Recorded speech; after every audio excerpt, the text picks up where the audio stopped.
સુરતના અલથાણમાં પીએમઓમાં નોકરીના નામે 26 લાખ રૂપિયાની એ ઠગાઈ થઈ છે।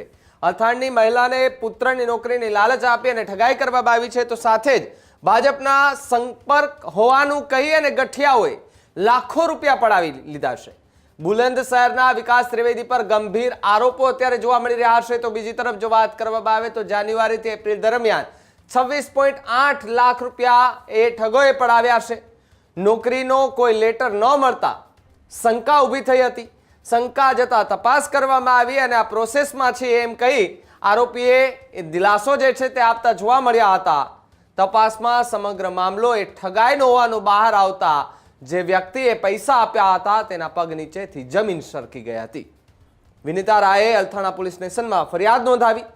અલથાણ પોલીસ સ્ટેશનમાં ગત 19 ડિસેમ્બર 2025ના રોજ ગુનો દાખલ કરવામાં આવેલ છે, જેની અંદર જે ફરિયાદી છે વિનીતા રાય એ અલથાણ પોલીસ સ્ટેશન વિસ્તારની અંદર રહે છે અને આરોપી જે છે વિકાસ ત્રિવેદી એમની સાથે એમની દિલ્હીમાં મુલાકાત થઈ એટલે કોમન ફ્રેન્ડ મારફતે અને આરોપી એમને જણાવેલ કે પોતે જે છે એ બીજેપી ની અંદર સાથે જોડાયેલ છે અને પીએમઓમાં એમની ઓળખાણ હોય જે ફરિયાદીના દીકરાને જે છે એ જો એમને પૈસા આપવામાં આવે તો એ નોકરી પર લગાડી દેશે।